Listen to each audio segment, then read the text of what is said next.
Snow over Lacksmouth, a short horror story. Written by Stories from the Attic. Narrated by Robin McConnell. Later, I will tell you who I am, how I know the things I know, and exactly why you should believe me. But that will be later. For now, or at least until I finish my story, I would ask only that you hear me out and at least give me the benefit of the doubt. After all, everyone else seems to get it nowadays. I think, perhaps, that the first thing I need to do is disassociate myself from the crowd. Over the past few years, I have watched in horror and dismay as the number of conspiracy theorists gaining mainstream attention has risen exponentially. Every time I turn on the TV, it seems that one of these brain-dead morons is on there spouting some outlandish nonsense that everyone but them can see is complete fabrication. Whether it's the never-ending procession of coiffured Karens screaming about Pizzagate and QAnon, or the anti-science brigade who insist that despite the mountains of evidence pointing to the opposite conclusion, the Earth is in fact flat, and the governments are simply deceiving us by leading us to believe that it is spherical. I swear to God, I saw one of these bemulleted knuckle-draggers on a documentary a few weeks ago saying that there were flat earthers all over the globe. Just let the idiocy of that statement sink in for a second. That's right, shock, horror, and surprise, he was a moron. There are the old-school conspiracy theorists who deny the moon landing, or say, in as offensive a way as possible, that 9/11 was an inside job, and that the American government inflicted it upon their own people in order to rustle up an excuse to go to war. You can usually spot believers in that particular falsehood by their T-shirts bearing some slogan like "Jet fuel doesn't melt steel beams," either that, or the fact that they have foreheads that keep the rain off their feet. I spent the final months of 2011 watching in absolute disbelief as one slack-jawed ingrate after another was wheeled before the camera to explain how the world was about to end in 2012 because the Mayans, a culture they knew virtually nothing about and whose home region they couldn't even point to on a map, had said so by having their calendars run out on that date. This, I kid you not, was given airtime. Then, of course, there's the pandemic. Christmas come early for every raging anti-vaxxer who believes that Bill Gates is trying to have us all injected with nanobots that will track our movements and allow him to control us like some kind of evil overlord from a bad 1950s sci-fi movie. It's enough to make me want to scream, and on occasion I actually do, though not for the reasons you might think. You see, my reason for hating these conspiracy theorists' pond life isn't because I think they're wrong to mistrust the people in power or that in certain cases their ideas don't have at least some merit. What I resent about them is that they don't realize they are being used, that they are the very definition of the term plausible deniability. By wheeling out the most idiotic-looking neckbeard mouth-breathers to support these theories, the media, and by extension lobby groups and the government, are able to purposefully discredit anyone who might have a legitimate complaint. By giving Clyde, the UFO expert from Cleveland who looks like he learnt to walk upright that morning, a hefty slice of airtime, they not only make him look stupid, but they make the entire cause, his entire incoherently expressed argument, look stupid. They undermine important and damaging facts by having them written in crayon by someone who would be more comfortable swinging on a tire in the zoo. Mention anything that skirts even slightly away from the carefully curated hegemony, the official version of events, and you are lumped in with people like Clyde and dismissed as one of those conspiracy theorists. I hate conspiracy theorists because they allow the establishment to laugh at legitimate protest, to dodge rather than deny when faced with difficult accusations, to meet the presentation of evidence and questions with mockery, guffawing, and derision rather than actual answers. Nowadays, governments are able to avoid any real attempts at examination by laughing them off and stuffing them into the file marked crackpots and lunatics, though of course not all of them are. Sometimes your suspicions are accurate. Sometimes there are things going on behind the scenes that the public will never know about. Sometimes the people in charge do not have your best interests at heart. Now, before you write me off as just another of those conspiracy theorists, let me give you one piece of advice. If you remember nothing else from this story, just remember this one detail. The great truth and maxim that really lies behind the method of government in most Western countries is the Machiavellian belief that the ends justify the means. This concept, more than any other, is what guides the thinking of our governments. It manifests itself in the playing out of that other famous maxim, the needs of the many outweigh the needs of the few. We live and exist day to day in the mistaken belief that every human life is precious, and in the sainted countries of our birth, our lives matter as much as anyone else's. They don't. Especially if your life is measured against a multitude. It is action movie politics to think that those in charge would move heaven and earth to save every single soul. They won't. If it serves the greater good or their greater agenda, then almost anyone is expendable. Sometimes an individual, sometimes a whole town. On January the 7th, 2010, I was involved in a near-fatal car accident, and before you ask, no, I do not blame the government for this. The accident was due to a drunk driver who, having made the decision to get into his car whilst completely smashed, then did a fantastic job of completely smashing his car and my right leg in the process. Not that I felt it at the time, seeing as how I was in a coma for the next 3 weeks. When I finally woke up in hospital, the first thing the doctors were keen to find out was who exactly I was. I had been the passenger in a taxicab at the time of the accident. The driver was still in a coma when I woke up, and since there was no record of me ordering the cab and I didn't have so much as a mobile phone or credit card on me to identify me, I was brought to the hospital and treated as a John Doe. Of course, from the hospital's point of view, the first priority was saving my life and making sure that my thigh bone, which now resembled the dust at the bottom of a box of broken crackers, didn't go gangrenous and kill me. Whilst I was asleep, the concern was gangrene. Now I was awake, the focus shifted to actual green, because as a real person with a real name and insurance, I would be able to receive a real, hefty bill. Smarting almost as much from the prospect of a sudden pain in my wallet as from the smashed leg, I decided to call home and speak to my parents. To be honest, I was a little surprised that there had been such a difficulty in identifying me, as I assumed my parents would have called around the hospitals, or at least filed a missing persons report when I was 3 weeks late for the family meal I was supposed to have been attending. It was surprising to me that the mystery of my disappearance and sudden silence hadn't been solved almost immediately, despite my efforts in recent years to keep a very low profile. As it turned out, it wasn't just me who had gone silent, and of course my silence wasn't permanent. The first indication that something was wrong was when I tried to call and got no answer. For some people, their parents not picking up the phone would be cause for a shrug and nothing more. But for my parents, it was highly unusual. Hardly the gregarious type, my mother's near agoraphobic love of being at home meant that she'd spent more time inside than a prisoner with back-to-back life sentences. For them not to answer the phone was strange. When a second call didn't get through, I called my dad's mobile, inappropriately named as it was anything but mobile and actually lived in a drawer in the kitchen. Again, no answer. Noticing my befuddlement, a kindly nurse asked where my parents lived. When I answered Lacksmouth, she smiled and said that perhaps the phone lines had gone down with all the snow. She said this with a level of nonchalance that was entirely unbefitting of the statement. "Snow?" I asked in disbelief. "Yeah, I know, it's weird, but they've had really heavy snow out there in the last few weeks. Did you not know?"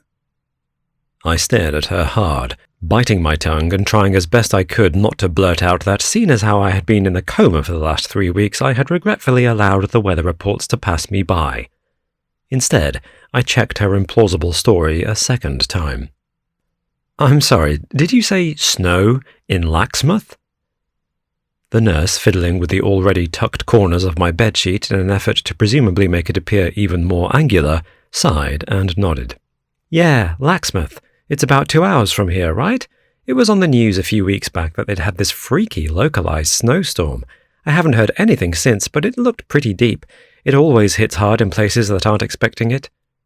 With that, she turned and bustled out of the room, promising to come back and check on me again in a few hours. She had been right about one thing. They certainly weren't expecting it.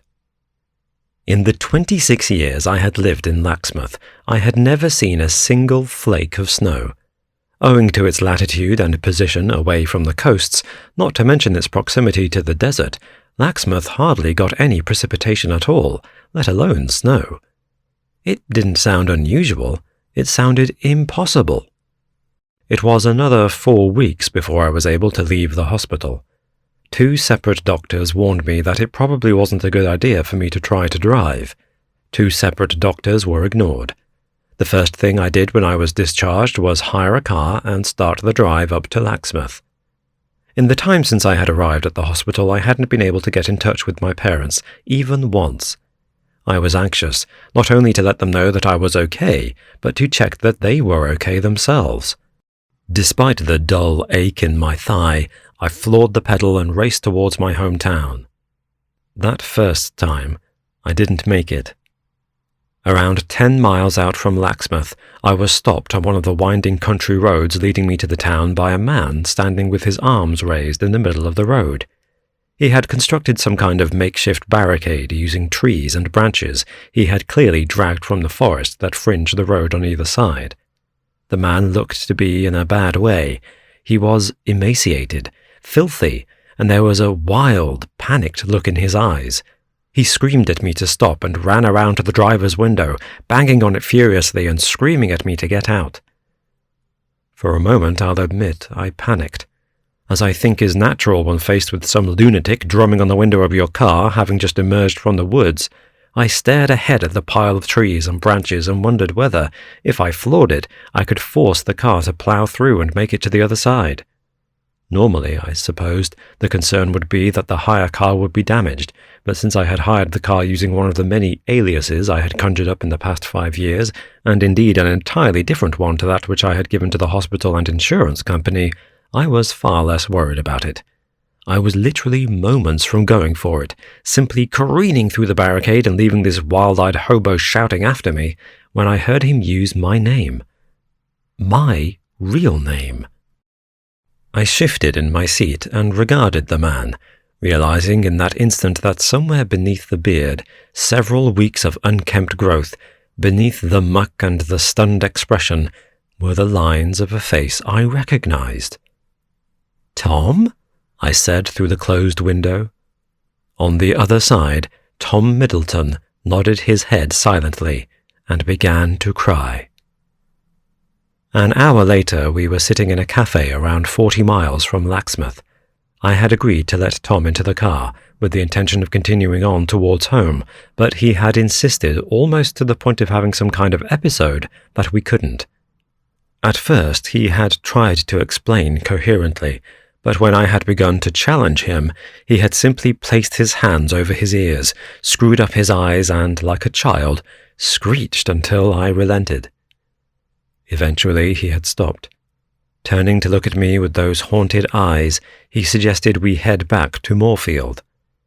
"We can find a place, and I'm so cold and so hungry, but if we find a place, somewhere we can sit, I can explain," he stuttered, gripping his own shoulders and visibly shaking in a way that made me suspect that he was either high on drugs at that very moment or suffering the mother of all come-downs and the symptoms of withdrawal.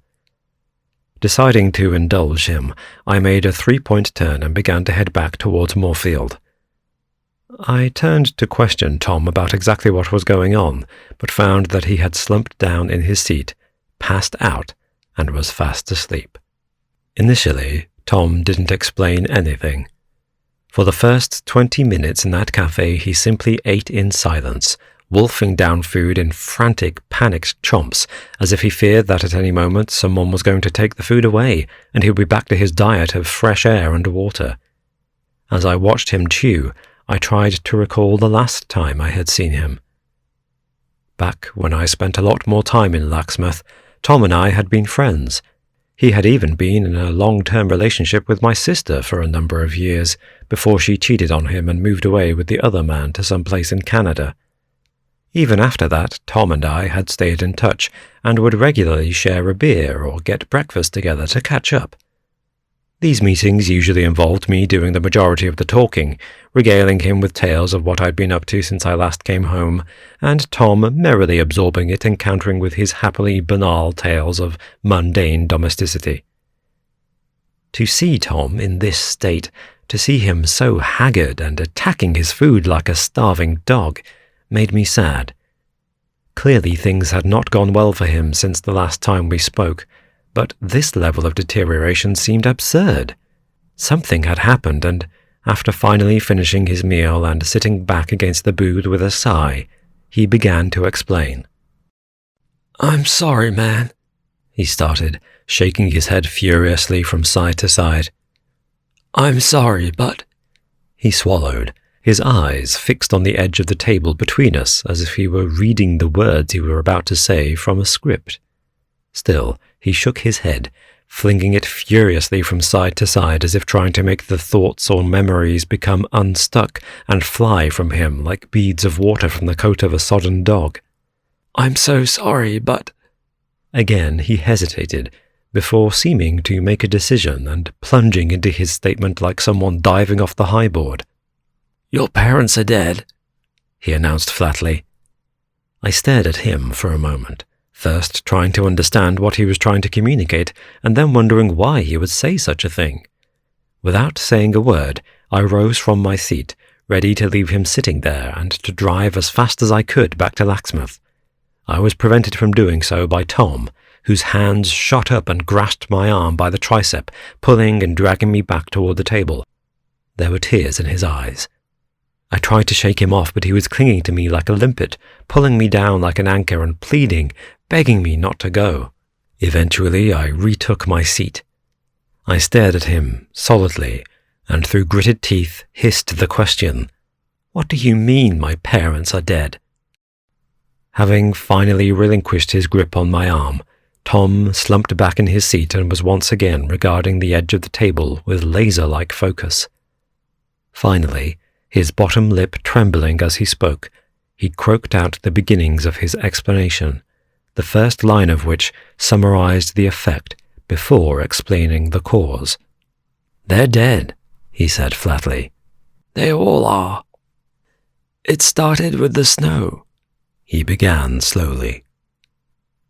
"Even before it came, people were talking about the strange weather. You know what it's like in Lacksmouth?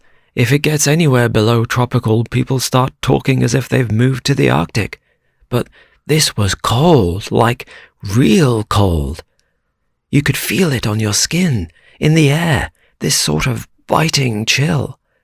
It was weird, but for days before the snow came, it seemed like the whole town was beginning to refrigerate. The wind seemed sharp, like it had needles in it, and no matter how many layers you put on, it somehow managed to penetrate.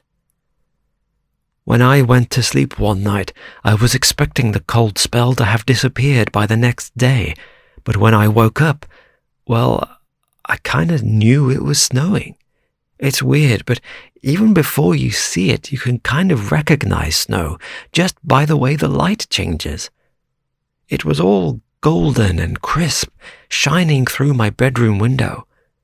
In a way, it looked clean, if that makes sense." He snorted at this, as if somewhere within his words there was some joke that I had missed. "I looked out, and sure enough, everything was covered. It wasn't just a light dusting either. The snow was still coming down, but it was already thick. I'm talking a foot or two of the stuff. I remember there was this huge pile on the top of my car, like a massive wedge, undisturbed, and it must have been at least a foot. I mean, snow in Lacksmouth? It just doesn't happen. To say I was gobsmacked would be an understatement. That first day I went to the front door and opened it and saw almost everyone on my street doing the same. They were all just standing there in their pajamas and slippers, staring. Not touching the snow or disturbing it in any way. They all just stared in disbelief. For a few minutes I think people were reluctant to mess it up.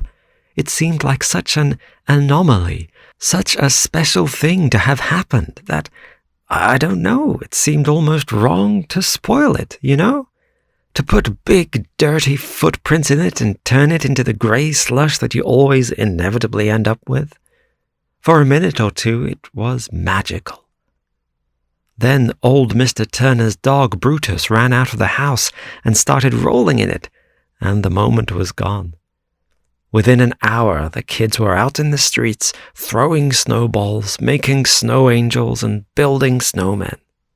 I don't remember hearing them call a snow day on the radio, but I think everyone just assumed because nobody went to school that day.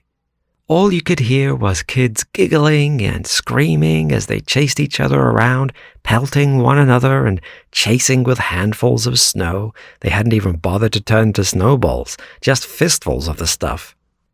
Even your parents were out walking in it. I waved to your mum, and your dad used the distraction to roll a snowball and slap it on her head. She swatted at him and almost overbalanced and slipped. He caught her and she was beating his chest in protest. He trailed off here and looked up momentarily. That was the last time I saw them, and they looked happy. I listened to this description patiently, all the while planning at any moment to jump up and make my way once again to the door. I knew from what the nurse had said that there had been snow, but I didn't believe for 1 second that my parents had actually perished. To me, it sounded like a statement of desperation from someone who badly wanted me to stay and perhaps provide him with another meal. I reasoned that I'd humour him for maybe another 30 minutes, pay forward another 2 meals, and then leave him here and be on my way. I did still need to check on my folks after all. It was around 10 p.m. that I realized something was wrong, Tom muttered quietly. The temperature seemed to have dropped even further, and the snow carried on falling. I figured that if it was going to carry on like that I should probably clear the driveway, otherwise my car was going to be stuck. I went round back and collected my shovel. Obviously, I don't even own a snow shovel, why would I? But I figured a normal shovel would be fine. I went around to the front of the house and started shifting spadefuls away from the back wheels of the car, tipping each load back onto the lawn on my left. It was silent in the streets, and unlike in the morning when everything looked bright and golden with the snow, now the whole place looked a kind of deep, frigid blue. It wasn't so much uncomfortable as just a little melancholy, you know? Just this blanket of hush and the falling snow. I actually stood there for a full minute before I started shoveling, just taking it in. But after a while I knew I had to get to it. After about 2 minutes of lifting and scooping, I happened to glance over at the houses on the opposite side of the street, and in the middle of the road I saw a big, dark lump. Now, had it been a dry day, I probably wouldn't have paid any attention, but against the snow it stuck out like a sore thumb. I raised my hand to shield my eyes and get a better look, and saw that I was right. It was Mr. Turner's St. Bernard, Brutus, just lying there in the snow. For a second, I wondered if, perhaps, being the breed that he was, that the snow would suit him. But it occurred to me that Mr. Turner was always sure to keep Brutus's coat really short so that he didn't overheat. His breed might be built for this weather, but Brutus wasn't. Not only that, but old Brutus wasn't moving. I put down the shovel and started to walk over towards him. I was about 10 paces away when I caught a proper look. There was a huge pool of sticky brown redness around him, and from where I was standing, I could already see, even against the white of the snow, the ivory-coloured dome of his skull. I swear, man, I've never seen anything like it. I mean, I know that St. Bernards have kinda jowly features, but this? It was like his face. It just slid off, like it had melted or something. I almost threw up. I looked down at his body, at this massive puddle he was lying in, and I saw it was as if Brutus had been made of wax and someone had held a hairdryer above him. His skin and his fur had all just pooled downwards, melting off him. I turned and ran back towards the house, knowing that I needed to get a blanket or something to put over him before any kids saw, and then I would go over to Mr. Turner's and tell him. As I approached the house, though, there was a sound, a short, dull thump. Low, but heavy. I looked back towards my driveway and saw that the roof of my car had fallen in. At first I couldn't believe what I'd seen. It was like the whole top of the car had just imploded, fallen inwards, and the pile of snow had fallen in with it. I ran towards the car and caught a glimpse of the tires. They looked like Brutus. They were melted. Half of one tire was entirely missing, and the other was struck to the ground with big strings of black leaking off, like it had rolled through some huge slick of chewing gum that had then stretched. I felt my jaw hanging open, and then something hit me. I ran inside, stripped off every item of clothing I was wearing, and ran to the shower. I scrubbed and scrubbed until my skin was raw, trying as best I could to get every single last molecule of the snow off me. It had to be that, I thought, something in the snow. Once I'd cleaned, I threw on my uniform for the volunteer fire brigade, the flame-retardant outfit, the helmet and the oxygen tank, the whole lot. Then I ran into the street and started banging on doors. I tried as best I could to save people, to let them know, but there were no answers. Eventually, I looked through one of the windows. I saw Mr. and Mrs. Canva. They were sitting on the sofa, but they were in pieces, like parts of them had just fallen off, like they had leprosy or something. I've seen documentaries about bodies they pull out of the sea or rivers, and how when the water gets into the flesh, sometimes it just peels off in sheets. This was like that. The skin just kind of fell off. I ran to the next house, and the next. I banged and I hollered. When I got to the end of the street, I started to see people lying in their front yards, crumpled over and wasted away. On some of them you could see right through their clothes and through, oh God, through their skin. It was all stringy, like stretches of mozzarella. At one house there was a woman, I don't know who because I couldn't recognize her, but she reached towards me and her hand, it wasn't a hand anymore, just bone. The flesh and the muscle had completely gone and it was just jutting out from the stump, but still clawing, still grasping forwards. Then it just stopped and, well, I guess she died. I went from house to house, running around town for almost an hour, and I didn't find anyone, not one person, alive. Eventually, I decided I had to get out of there. I took the motorcycle from Warner's garage. It hadn't been out in the snow, and I rode it out of town.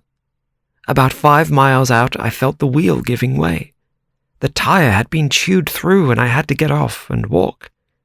He signed off this strange story by reiterating the points with which he had started. You can't go back to Lacksmouth, and I'm sorry, but your parents are dead. On one of those points, he was correct.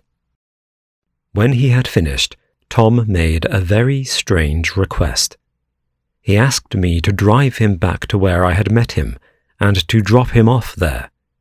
When I asked why he didn't stay here in Morton, he physically recoiled. I don't know what killed the town, but whatever it was in the snow. I was in that snow too. It's been weeks. I seem to be healthy, and everything seems to be working, but, what if? What if whatever it was spreads? I'm taking a risk being here right now. Plus, someone has to stop people from going there. Stop them from getting to town. I understood Tom's fear and his desire to stop people from going to Lacksmouth. Even as I was driving him back, however, I was planning how to get around his roadblock. Having dropped Tom off and said my goodbyes for now, I turned the car around, drove the car about a mile up the road, and pulled over. I got out of the car, stepped into the forest, and made my way back up the road, determined to go around Tom's flimsy roadblock and to see for myself what had happened. I didn't actually go into Lacksmouth. My plan, which I put into action, was to climb the hill by Fuller's Wood and look down over the town, to see if, from that vantage point, I could notice any peculiarities. Around an hour and a half later, panting and in great pain from leaning on my crutch and jolting over and over my injured leg, I finally reached the top and looked back at the town. There were holes in it. From my elevated vantage point, two things were clear.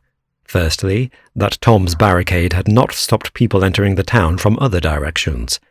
Swarms of men in hazmat suits like parades of white-shelled ants milled through the alleyways and between what remained of the houses, firing with huge hoses from tanker trucks, gallons of some liquid onto the streets, and the fragments.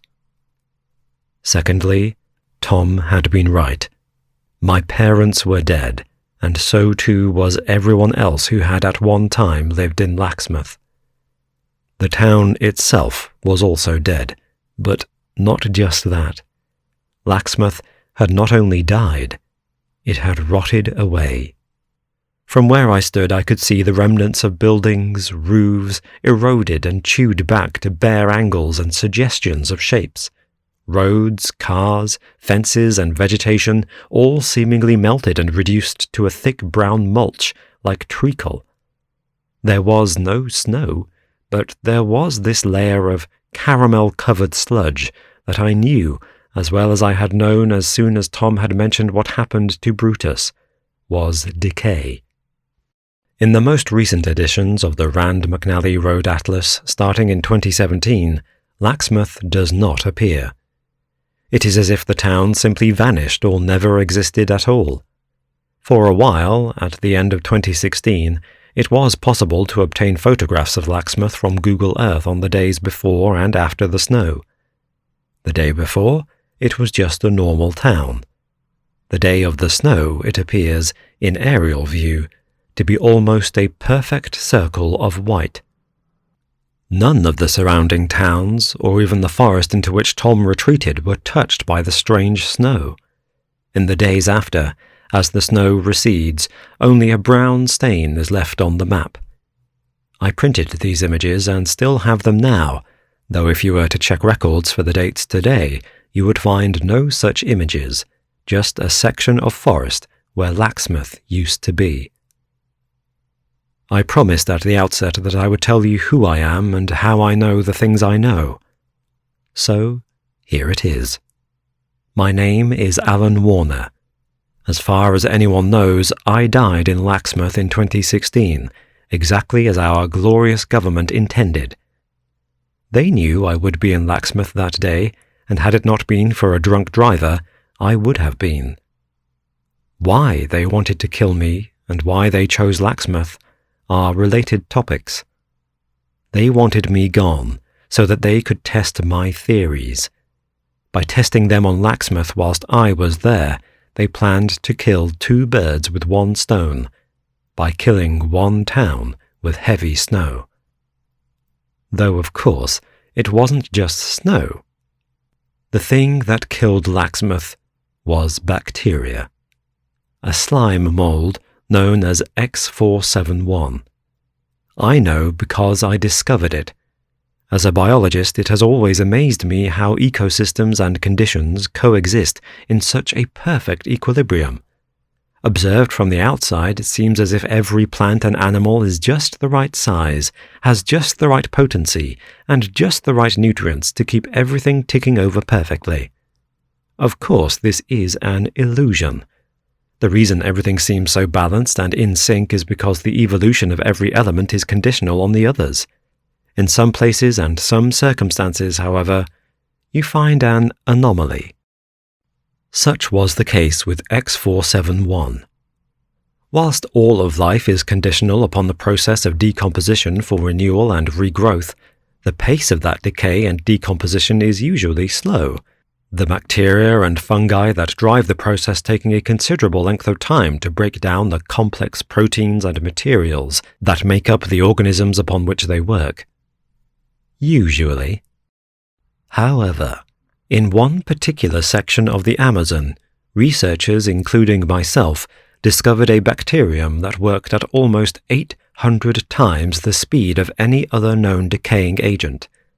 A single speck of this stuff, placed onto dead tissue, decayed and rotted it at such speed that the effect was like watching the flesh dissolve or melt. The bacterium, however, contained no corrosive properties.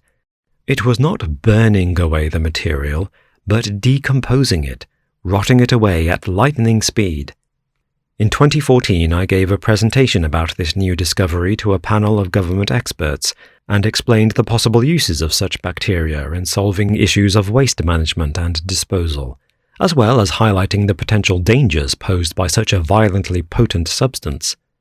All of those present listened intently, but it was the defense representative who seized the opportunity.